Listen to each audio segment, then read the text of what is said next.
Hello there gamers, it's Babo. Today we uncover the secrets of this OneBlock world, why it acts the way it does, and how we've progressed so far. So buckle up because this one's a doozy. Picking up from where we left off, turns out that putting gravel in your furnace turns it into iron nuggets, which made me think, how many more recipes could possibly be there? So I started researching the recipes of a lot of stations, blocks, and items that exist in Minecraft. And I found out lots of interesting things. I will be making a separate video on how to play this map once I finish it myself. Make sure to not miss it by hitting that subscribe button.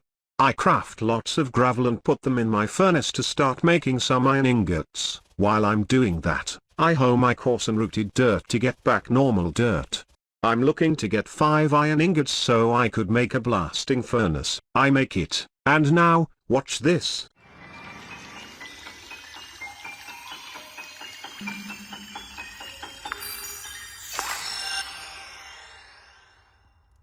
That's right, each piece of gravel turns into 1 iron ingot, and since I can make gravel out of cobblestone and dirt, and I can make cobblestone out of dirt, and dirt comes infinitely from the OneBlock, then I could make infinite cobblestone, which means infinite gravel, which means infinite iron. We are gaming, my friends. Now for the second important discovery, magma blocks can be made with a flint and steel plus 8 cobblestone. So I tried to get a piece of flint, and make myself some magma blocks, which we can use to make a bucket of lava.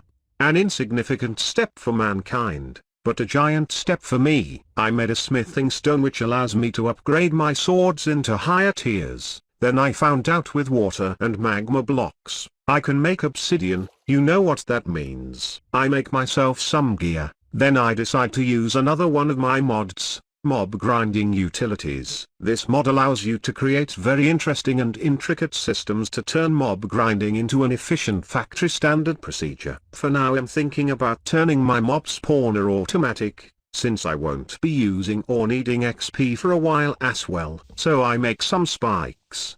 But before that, I decide to pay hell a visit. And I don't know what I was expecting, to be honest. I make some platforms with clay. I'll be making a mob farm here as well. Who knows what the nether mobs drop. But that was the end of that. 2 hours of boring research later, I see an enderman with a grass block. That is a blessing. Now I can remove all the slow dirt path downwards and just make a platform and add the grass block to it. Easy. As the grass is spreading, I figure I'd get some honeycombs, which means I need the flying honey cows with sharp butts. Each sapling has a 5% chance to have a beehive spawn if the sapling is within 2 blocks of a flower. If you think that just means that you have to do it 20 times in order to get one for granted, you're very wrong. Every sapling has its own chance, so as you might have guessed, trying to get a beehive to spawn took a lot of tries. But after around 1 hour later, this happens.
Yay, I got myself a hive. Then some tries later I wanted to get some more, and then another one spawned the next day, which was nice.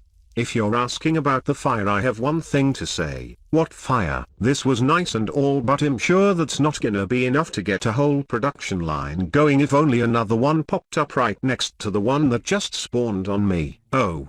Well, I guess I have 3 now. I make some campfires so I can harvest their goodies without being stung to death. I get some honeycombs, And now the goal is to somehow make paper, but how could you make paper, I wonder?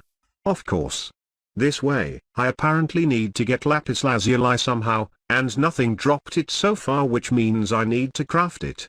And wouldn't you know it, here is the recipe. I need to get blue dye somehow, which means flowers. So I bone meal the grass and get it on my second dry. Then I make a cutting board from Farmer's Delight. And chop my flower into dye. Then make myself lapis. The lapis also turns into blue dye, so making more dye is a very easy process. I go visit the bees and make them become more bees by being the best bee owner that ever beed. Right before burning them accidentally, as time went on I noticed that the bees were going further and further away from the base in search of the flowers right in front of their doorstep. So they'd get lost and wander off into the empty vacuum of this world, forever wondering if leaves are called leaves because they leave the tree or not. So I decided that I'm going to make them a little carbon-friendly enclosure so that they don't wander off using leaves, so mobs won't spawn on them. Yay. Then I focus on adjusting the passive mob spawning areas by poking lots of holes into the roof, again. But this time torching it too, then going on to make stairs halfway down before realizing this will be hell to do going downwards. So then I finally settle on making them out of slabs going upwards. My goal here is to make a stairway with slab railings going 1 block high. I finished the platforms and now it was time for the railings when I come back and see that someone's here with a Yelp review of my staircase, but no amount of vouchers was going to satisfy this Karen, so she explodes on me, so the world has one less Karen sucking its oxygen supply. I proceed to making the railings when I see a cockroach among some other nightly mobs. Just chilling. I look down to see a lot of mobs have spawned.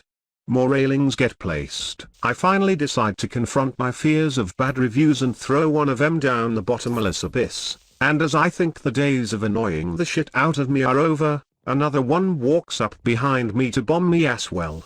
We live in a society. I continue on building the stairway to heaven. This is needed to transport animals. And to be honest, at this point I have no clue why mobs haven't spawned yet, with all the prerequisites of passive mob spawning. Very much obliged. I come back upstairs to the beef farm, harvest the goodies, expand the leaf roof more, destroy everything that is not the slab staircase and finish it all the way to the bottom. Add one final layer of roof adjustments, so that it's almost enclosed all the way, and this is how today's episode ends. Thank you for watching and I'll see you on the next one.